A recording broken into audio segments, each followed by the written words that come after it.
Welcome to Tailored Talks with OMJ. We're back. I'm Brad, co-host and co-founder of OMJ. To my right, Mr. Will Jones. Hey guys. And Miss Kendra. Hi, how are you? How you guys doing today? Good. Wonderfully well. How's I the like week that. been? How's your week been? Week's been good. Busy. Has been busy here at OMJ. So we're recording this on May 24th. We're in the thick of wedding season, so it's a bit chaotic, but in a good way. We welcome all the weddings to come to Yes. OMJ. I think we're at around 70 weddings for the month of May that we've worked on, and obviously they are all each a joy, but each a task in its own right to do them and do them well and hit those timelines. Nothing worse than an angry fiance. We try and never let that happen. So, Totally. but welcome, guys. So today it is Back to Basics Day. So what that means, we're going to talk all things in a wardrobe that are your basic everyday essentials. So every wardrobe, it's got to start somewhere. Oftentimes we see, especially for guys, it can be very overwhelming. A lot of guys, fashion, shocker, is not the most important thing in life for them. Second or third or fourth most important thing. It's just not on top of their to-do list. And they don't know they need it till they need it, and then it's sort of too late. And then there's nothing worse than going to job, event, every day and just feeling not your best. And so I think a lot of times in fashion and even with us, it's easy to get ahead of ourselves on all the different things we can do and capabilities. And I think for most, it comes back to we just really need to talk about the basics for guys, and maybe do a little more talking about that. I think it resonates a little bit more. I know with OMJ personally, it's sort of been incredible over the past 11 years how we've been able to help so many guys, especially demystifying the art of dressing well. So making it seem easy, stress-free, and you can really change somebody's trajectory in their career and life. I've seen it so many times. I know that's a bit audacious to say probably for some, but it's just clothes. But so many times, actually, quick story. A good friend of mine from college, a little bit younger, he dressed fine. He wasn't, I wouldn't say he wasn't like lost by any means, but he dressed fine. I think that's the best way to say it. And, he came to me our earlier days and was like, I need some advice. We had not officially, we didn't have a storefront at that time. So we were still early on and we were creating custom. We had started doing custom. So he was really one of our first custom clients other than Mr. Will here. Well. But, he worked in an environment that they did dress up. He was obviously one of the younger guys on the totem pole, and a bigger office. So it's a bit of the rat race where you've got a lot of competition, work-wise, dress-wise, everything. And so started working with him, very basic, navy, gray, white, just working with him, building that out. And within 6 months, he became sort of like the guy at his work. They started asking him style advice. It started with that, I really like the cut of that suit. And, I like how you have that tie. These are all basic things. And by the end of 6 months, he was sort of the guy at his work known for style advice. And to see how much his confidence grew from that was an aha moment for me early on, because you have somebody who, again, it was fine, but he sort of became that leader in a category at work, unrelated to his job, but it empowered him and set his trajectory. So, And my guess would be that down the road, perhaps it translated into a boost in performance job-wise. I would 100%. You have to think that way. I mean, it was for me. I know. Yeah, we're all in this, so obviously we notice it and see it. But so many times, if you look good, feel good when you go to work, It comes across. it does. It sort of sets everything. So I'm going to start with, what does basic mean to you guys? Wow. I'll defer to Kendra. I think basics for me are classics, right? I think for me, like, you have so many things to worry about when you're getting ready for work, outside of work, family, career. The last thing you want to do is worry about putting on clothes. So for me, basics is really these essentials in your closet that are your go-tos. You can always add things in later on, but it's your essential, your set.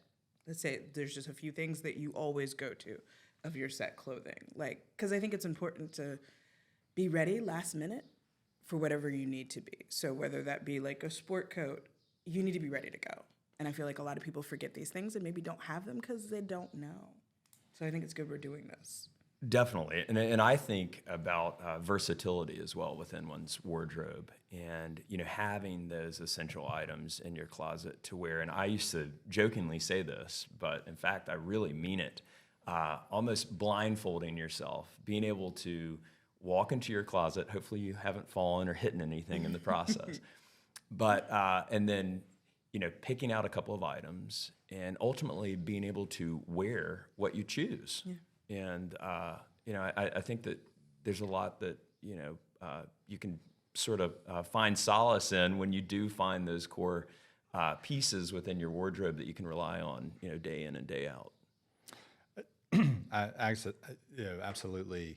I'm reminded, I've been using this word a lot lately, among other things, but what we want to get to, and I'm going to shout out to Cross here if he's listening, former OMJer, the term he dubbed unconsciously competent.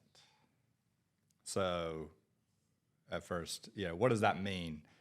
It means that you're able to do things easily without having to think about it and do them well.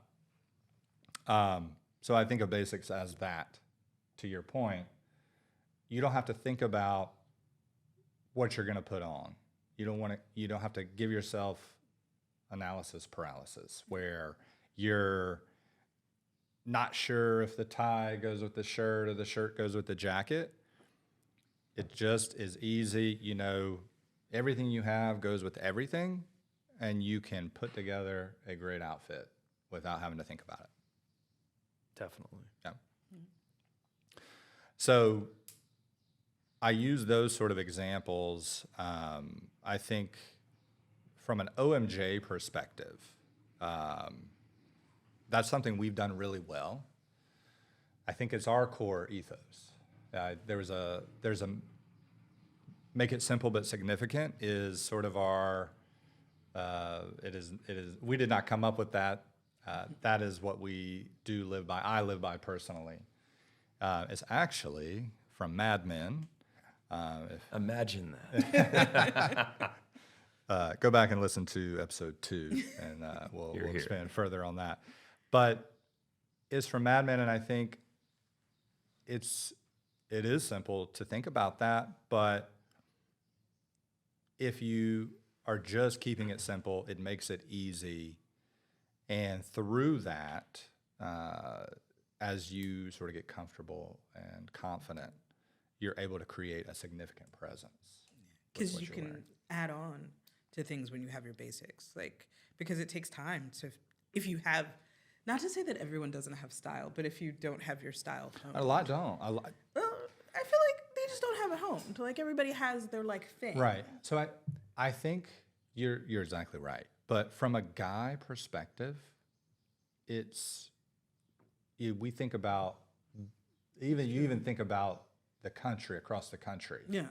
So I think East Coast, and you get Midwest, a lot of those guys, they don't care. Fair. Yeah, they don't Like, care. no offense to It's people more in the Midwest, utilitarian, but fair. perhaps. It's I need a jacket, so I'm gonna get a jacket, and I can get this jacket right here, and I need 3, and there's not the thought put into it, and there's no need for that. You know what I'm saying? So if we can if for OMJ, it's can we make things for everybody across the country is something everybody can wear and feel good about, from your guy who I just want a jacket, I don't care, to your snobby clothes 101 or clothes horse guy who is all about the brand. Those guys, all about the brand, which we love those guys too.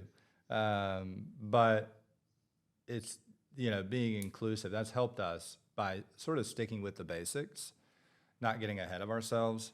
It's definitely helped OMJ to not only last 11 years, because as we know, trends change, but also always having something that's accessible for every type of guy and being able to help every type of guy get there. Well, and I'll mention as well, historically, if you look at, say, Albert Einstein, who I wouldn't necessarily consider as a style icon, but he had a uniform. Yeah. He wore a black suit, a white shirt, perhaps a black tie at times, and that really freed up a lot of space brain-wise. And then he finds his E equals MC squared. MC squared. But I mean, you think about Zuckerberg also, same thing. Halston, Steve Jobs, all of them had a basic uniform because essentially they didn't want to take the time to think about the clothing. But I think at some point they had to think about it to go, what is the best essential thing that I can pick to wear? For sure. Right. And it's like, even like, say, Zuckerberg, he looks basic, but those are not basic. Well, and I Those think T-shirts are a lot. totally. His T-shirts are not Brunello cheap. Cucinelli. Yeah.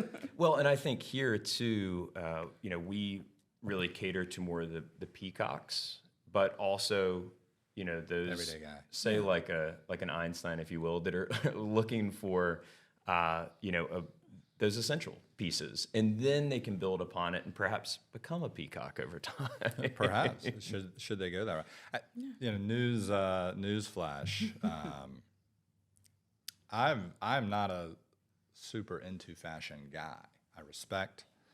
I love great quality, but I've never been a flashy guy ever. In fact, I'm not really I've learned into fashion, I would say. I didn't grow up, that being the core. I think I always had a bit of the interest in the design and the creative aspect of it.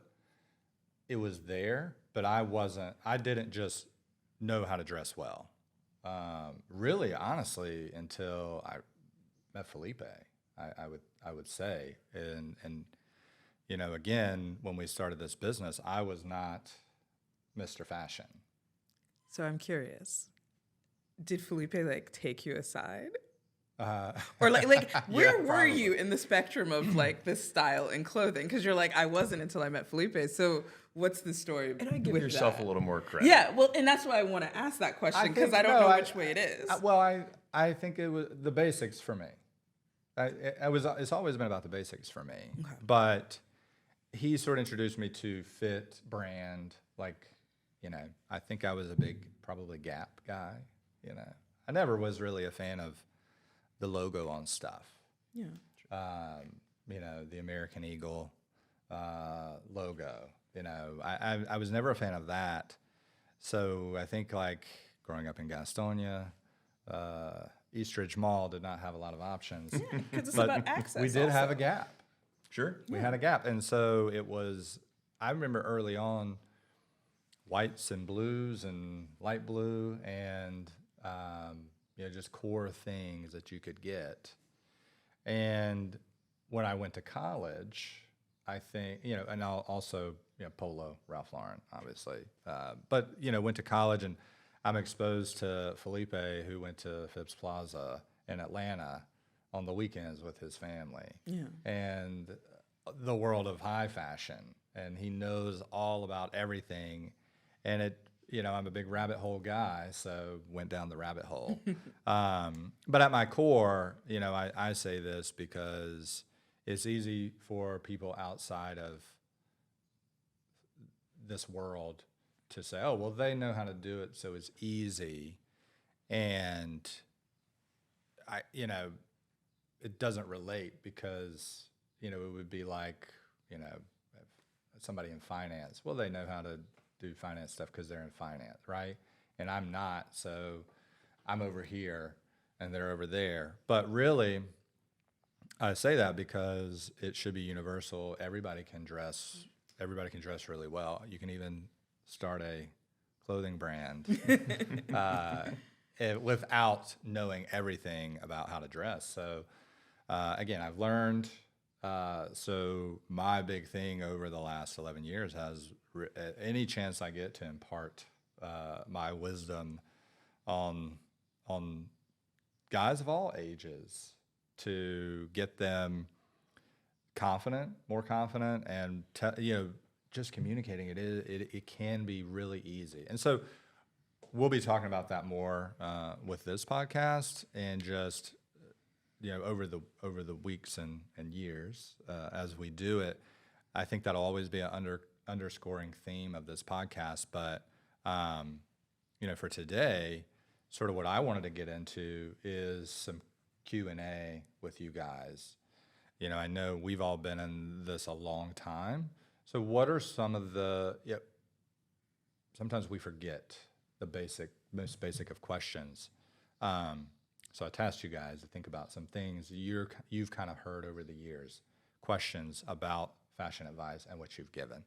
So Will, Q&A style, throw out something that you've kind of gotten over the years. So something that I've been asked several times over the years, and most recently, even last week when I was here at OMJ, is where should I be spending the most money from a garment perspective? What should I spend on, say, a suit or whatever that core piece might be within one's wardrobe?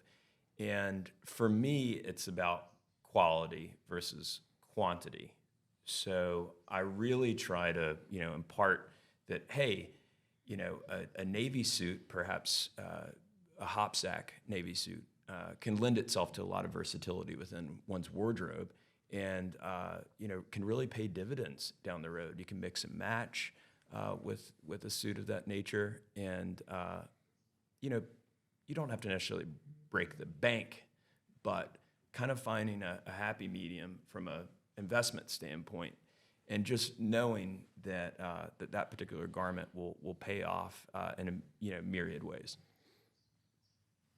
No, I think that's important to think about. And as you were saying, the most investment pieces, I think too, since my background goes kind of across the board of different things and where I've been, I think sometimes it's lost as people are like, where do I need to spend my money? Of course.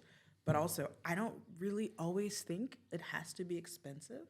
I think if you have core basics and they're tailored well, because I think that's the important part is, let's say if you have to shop at the Gap, or if you have to shop at an H&M or any of those retailers, or even a Belk or something like that, as long as you get a well-tailored garment after the fact. So you can do a navy sport coat and a dress shirt and slacks, but if they're tailored, sometimes people don't know.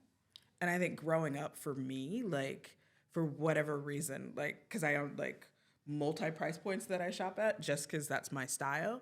But anything I bought that was cheap or low cost, people are like, oh my God, what is that? And you're like, oh, but you're ignoring everything else. Right. So it's sometimes you can wear the cheapest thing, and that's the thing that you get compliments on. But if the fit's in check. Yeah. And or even sometimes it could just be a basic t-shirt, and they're like, how does that happen that it's the low cost thing that has really caught people's eye, and you might have something else additional that's a little more expensive? So I think it's kind of gearing towards what your style is. And sometimes that's innate. You might see a shirt and you're like, does this work? Sure. But I think the help is people knowing, does this shirt look like a white dress shirt, whether it be from the Gap or Target, is gonna kind of work the same if you have it tailored well. Of course, it won't be as beautiful as Cucinelli, but it's still gonna be something that's accessible, and people don't see the inside of tags. So they true. don't. This is actually one of mine, so I think that's a great explanation. The way I would classify it, if I had to headline it, y'all know I like my headlines. Fit over everything. Okay, so a lot of young guys just graduated college or just going to college or had a career change, and they don't know where to start. And it's expensive to get nice things. But to your point, go get stuff if you're on a limited budget, a very limited budget. Get those core pieces, Gap, even, H&M, I know it's a slimmer fit. There's plenty of brands. You can go to Belk. Zara. Zara's a great brand. But make sure it fits and take it to a tailor. And, as long as that fits well, you're on a good start. So what are some other Q&A questions that you guys have gotten? I think a big one is like, what shoes can I wear with this? That's a great one. This is kind of funny because, like, Brad, it's a funny thing is like what I think of with suiting is sometimes my first thought now, because of where I've been, is you can wear sneakers. I know that's not everybody's jam, and I understand that, but I think it's gearing towards being comfortable, and like because our workplaces have gotten a little more relaxed in style, like you can do a classic dress shoe with a pair of slacks or a suit, but you can also do a low profile sneaker. So, but it depends on, like, I feel everybody can pull it off, but like you have to be at that point where you're ready to do it. And get your steps in between, right? Yes, and get your I mean, steps I in. think, being such a more of a health conscious, generation as well, it's probably helped the sneaker market, the luxury sneaker market. Kendra's referencing my distaste for Vibram soles. And let me clarify that. I don't have a problem with Vibram sole shoes. I have a problem with middle-aged man in a full suit, a dress. There's different versions of suiting. We have, a very dressed up suit, navy pants, silk tie, and then you've got Vibram sole shoes on. It just doesn't match. And the tailoring usually is not great either. So I see this as the Mazda Miata of this generation. Well, and I was about to say, a nice tapered leg, if you will. Yeah. You probably wouldn't notice the Vibram sole. I think it's the whole vibe. I think too, like in my, like, I'm not down with the Vibrams either. That's not anything, but like that low profile common projects or just a white leather sneaker that has a slight opening, just a sneaker opening, is perfect because it lays just right. I think you're exactly right. And the person who wears that also knows, hey, I'm going to have a little less formal of a fabric here. Well, and it's a good 3-day weekend shoe, right? It goes with any ensemble. Right. Yep. They're wearing that with a textured suit that's has a sheen on it. Yeah. Like it's a little different. It's a different Might style. have a little open weave. There you go. Little texture to it. I think, it's again. So what we're veering out of, honestly, is when you get to that. This is somebody who has strayed from the basics. Yep. Okay. And we see a lot of guys. They try to run before they walk. This is true. This is also my thing in life in general. Like, we have a whole podcast on. And literally in the Vibram sole. Well, run before they walk. Like running in the Vibram sole. They can't run because they don't have Vibram. They have to wear Vibram soles so they can run. I think this is anything like put your time in, get comfortable. This can apply to your job, your career, entrepreneurship. This is across all generations. I won't just pick on Gen Z. Sorry, guys. Like, you gotta work more than 6 months before you get a promotion. You gotta have if you're creating a brand, you have to have that for more than 6 months before you're recognized as a pinnacle brand in the industry and get all the love and respect. You don't get that overnight. You don't get that just because you created it and you're a little bit creative and you have a good eye. You don't get to go to the top. Yeah. A couple people may do it on Instagram, and it just works out for them, but that's not for the most. So put your time in, put your time in, and start with the basics. Sure, and I think there's something to be said for revisionist history too. You find yourself trying a multitude of different looks. Ultimately, you come back to your basics, but then once you have a real feel for what you like and how that integrates into your wardrobe, then you can mix and match and you can have some fun with it as well. Yeah. But until you experience those growing pains, you won't fully appreciate it. Yeah, we all have the cringe moment. Yeah. I'm sure. Or even if you think something's gonna work and like you wear it and you're like, this didn't work for what I wanted it to. And so much of it is subjective too. And that's actually another question that I get a lot of times. Can I pull this off? That's good. It's a great one. Can I pull this off? And perhaps you can. Yeah. Perhaps. I think expanding on that, if you believe you can, most of the time you can.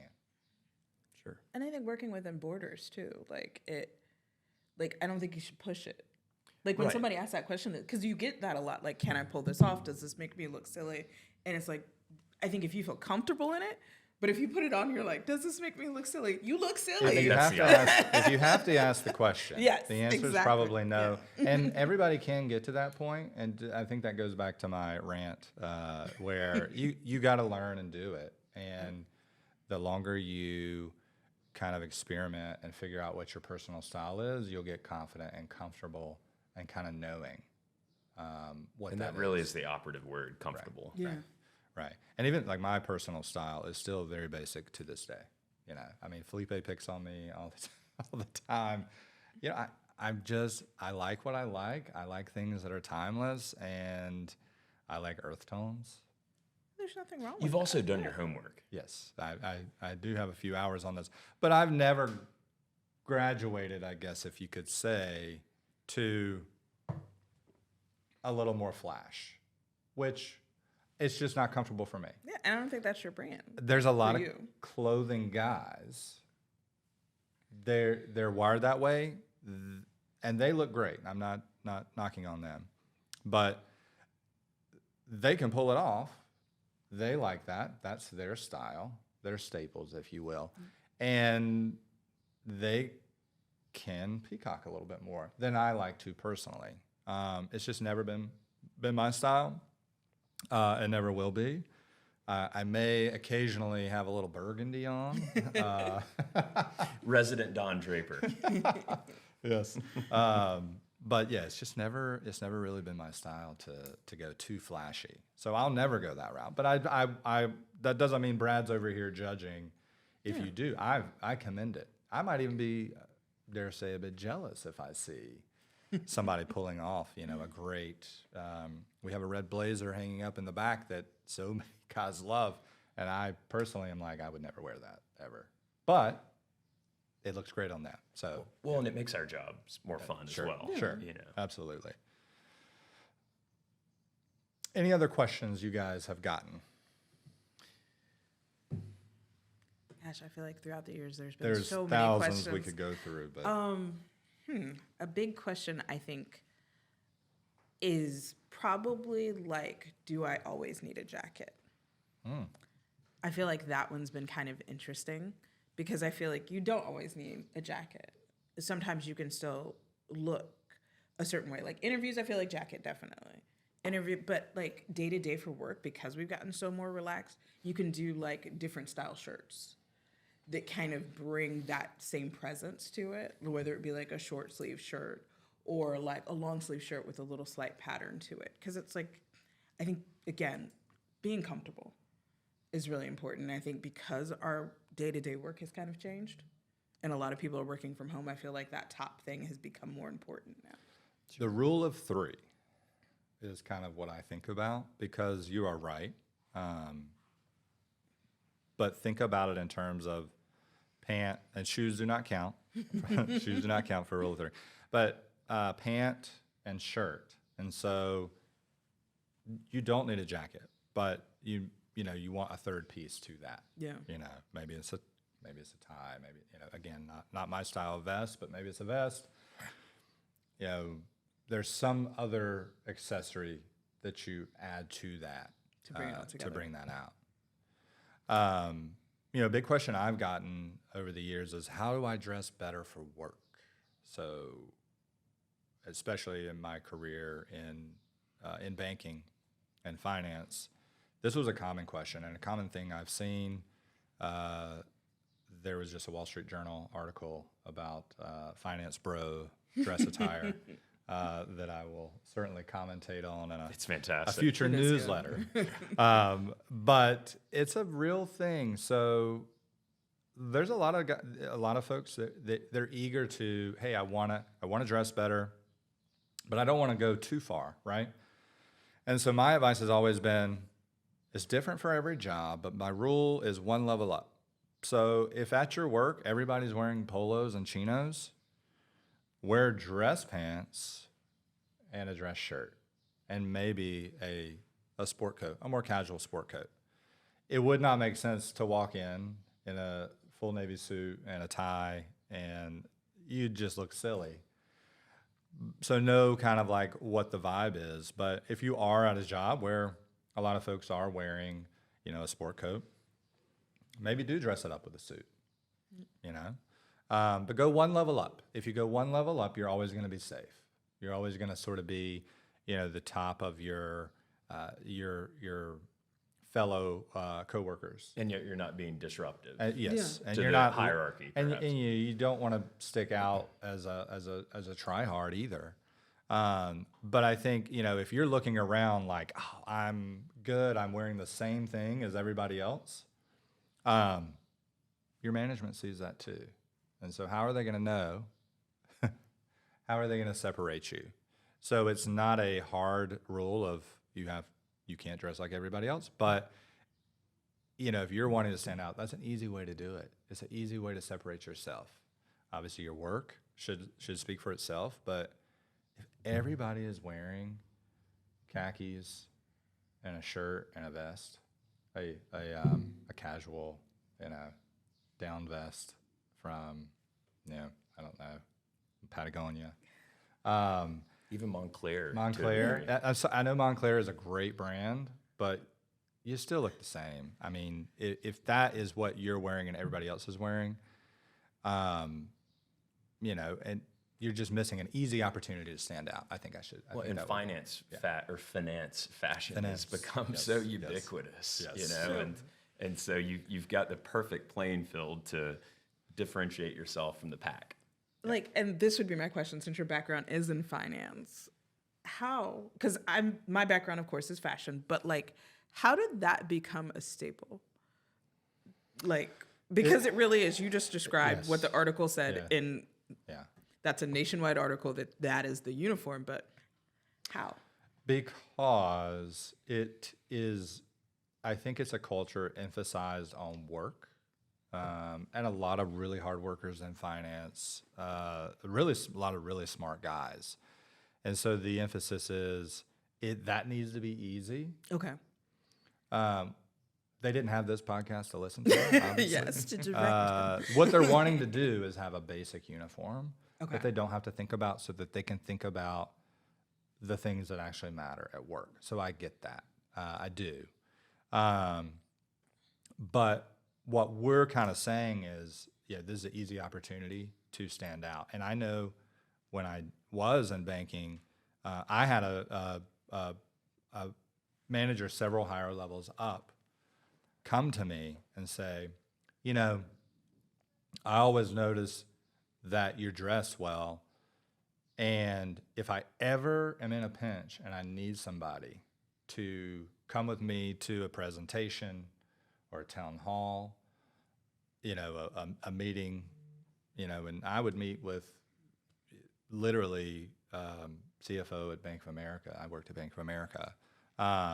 This was not him saying that. This was earlier in my career when I was just starting. But I would take you with me, and you would be the first for me to think about. And he didn't even probably know exactly what I did at work, I'm sure. nor did he know if I was any good at it. But I was in it was a more casual environment where I was, and a lot of polo and dress pants. And so that always stuck with me for my career. I'm so glad he called me early on to sort of validate that. And I wasn't doing anything. I mean, this was like, I maybe wore a sport coat. I mean, I just stepped it up a little bit, like, come on. But to get the validation, it clicked with me early on. You know, you always want to be ready. Even if you have a sport coat at your desk or a tie at your desk, you always want to be ready because you want to be that person they think about if they need something. And it has nothing to do with my work ethic or my work at all. It was purely how I was dressed. And so that kind of, you know, that gave me an opportunity early on to sort of know what that is like to take that one level up. Because I think that's important. Like, as much as we don't like that people judge looks and things like that, this is what happens in the world, and like perception is everything. They want someone standing next to them that like presents the full picture. And we're not necessarily saying, hey, clothes make the man. Yeah. But Right. you know, hearing that anecdote from you, it shows though that it does have an impact. Yeah. It does have an impact, and yes, it doesn't make anybody, but I think it elevates. It can elevate you in a way, you know, just like with if you're in an interview, and we've done quite a few custom suits for kids graduating, and they need something to interview in, and we've gotten to actually advise them like, hey, here's what you get, here's the tie that you wear. And the amount of times they come back and say, I just felt so much more confident when I was in that interview. And it made an impact for me. So I think what we also did was we put together our own sort of top 10 list of basics to own. So these are going to be things, the essentials, the basics in your closet. I think we probably have a lot of things that are on each other's list, but these are just our top 10 for no other reason. Kendra, I'll start with you. Just kind of go through your top 10 list. So my top 10 for men's clothing is going to be a navy sport coat, a classic shirt, denim jeans, navy suit, button-down shirt, classic shoe, chinos, dress shirt, casual t-shirt, and a casual jacket. And I feel like those things are going to kind of get you by. That's great. Awesome.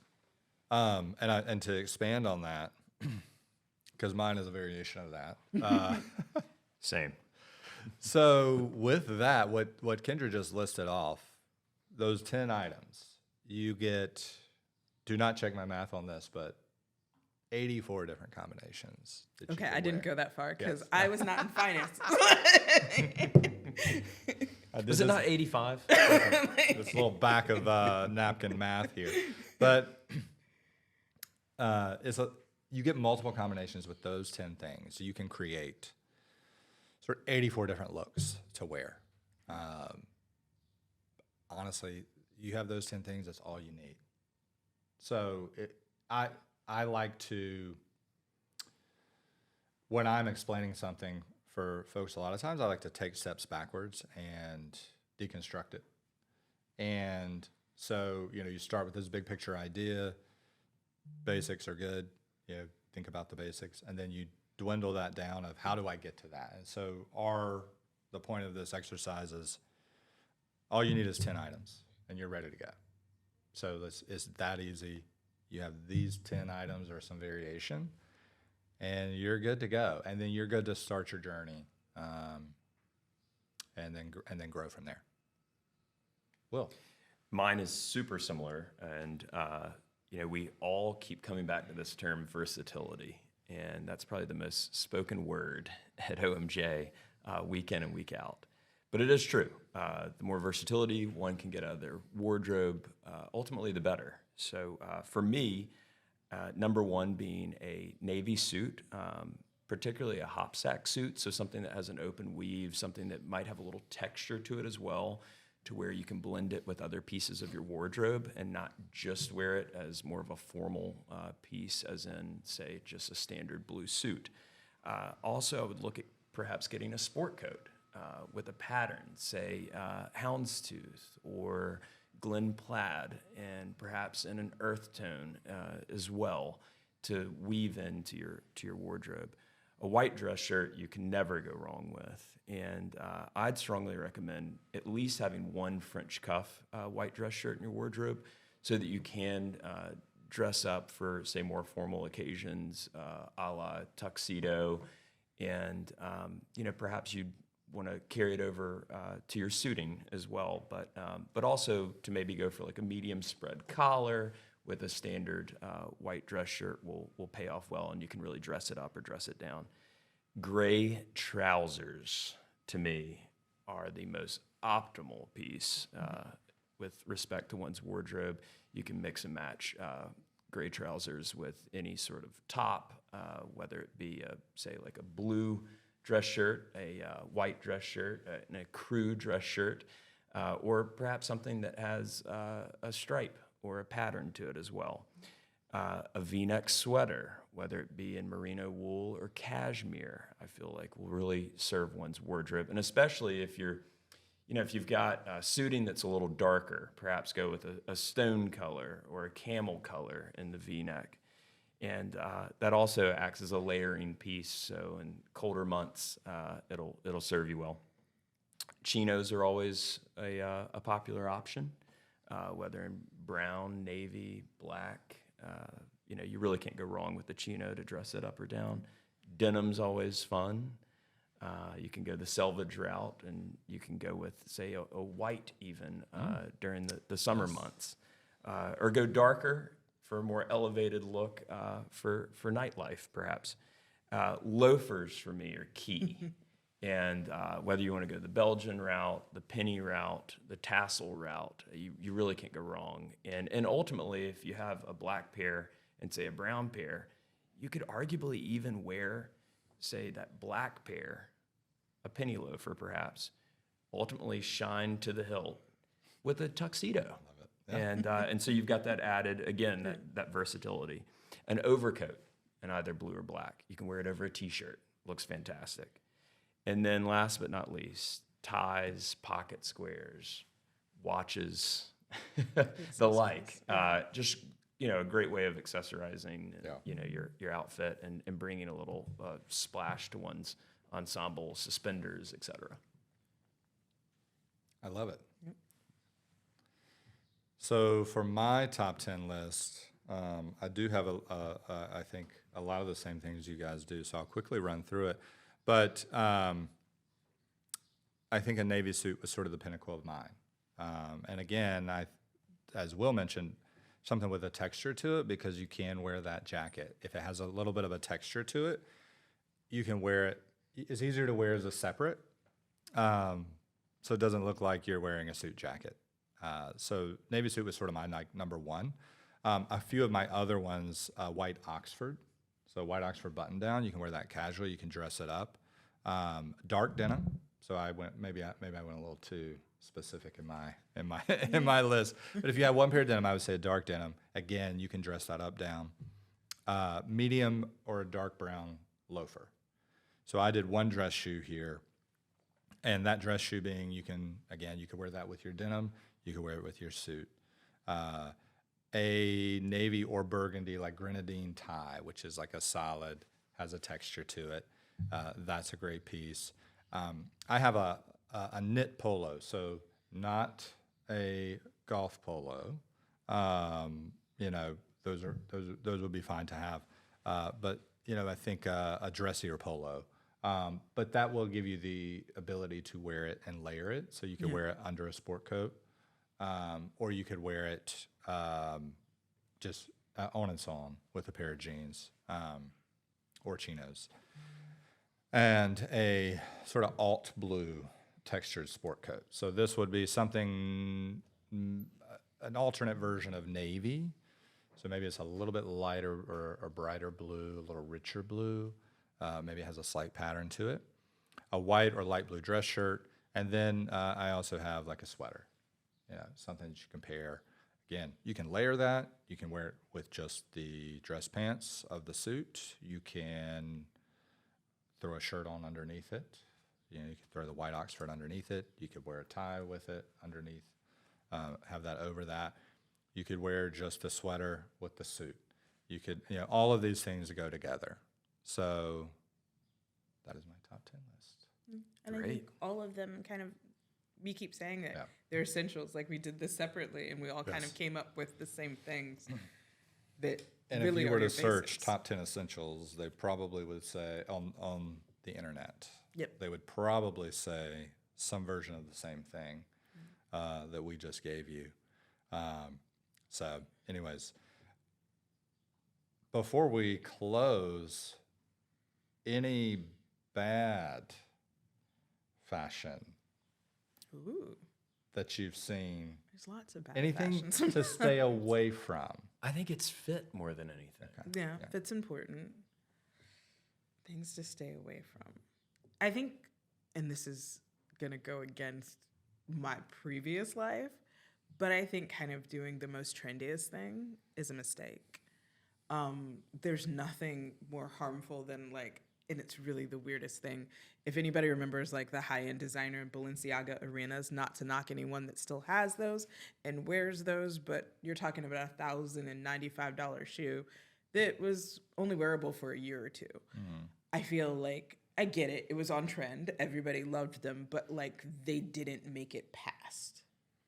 Sure. And so I think you've got to like think that cost per wear concept, that sometimes that low profile sneaker or something like that. I just feel like things that last are really important just outside of work, in work, that it makes more sense to do something that's not too far if you're going to spend a lot of money on it.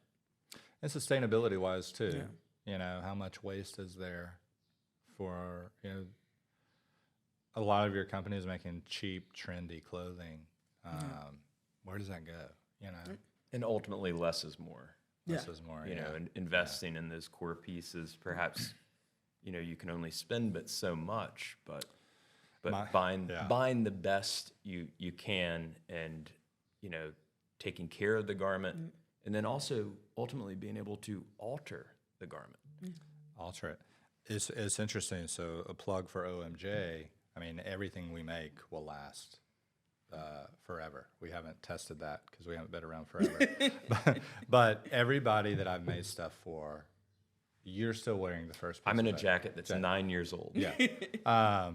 Well-made things will last Yeah. forever. You got to take care of it. I did have a friend who had a dog, so I can't warranty if your dog gets a hold of it. But my first like pair of Allen Edmonds, another great brand. My first pair of Ferragamos I got in 2009, I think. I still have them. In fact, they held up longer, and they're now not in style.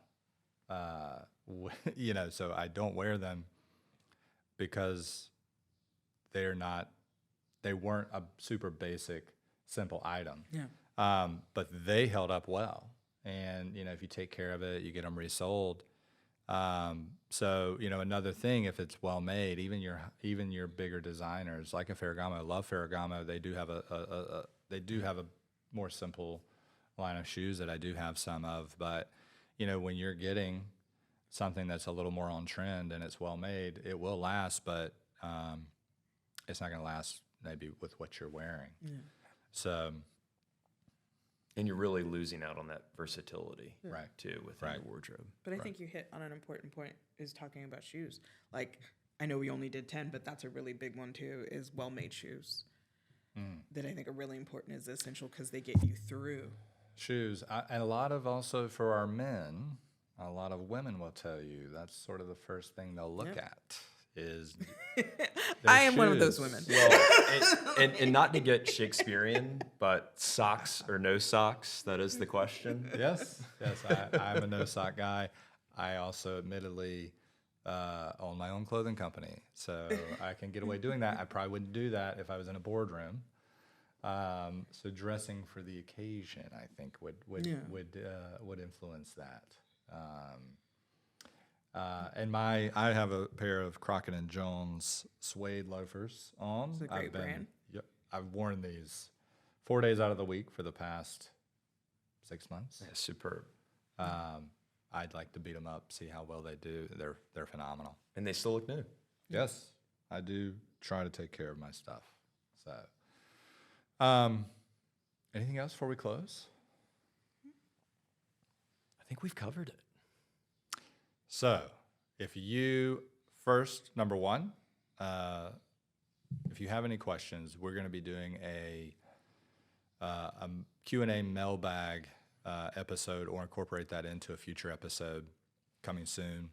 So feel free, DM us on Instagram, email us info@omjclothing. We would love to answer those sort of live. And if we don't, we'll still answer you. Also, if you need any basics, OMJ Clothing, we know a guy, or a guy and a gal and a guy that can help you. So we would love to have you in. Otherwise, we hope you have a great week, guys, and we hope this has been helpful for you. And please, if ever you have questions or we can help, please reach out. Thank you all so much. Thank you.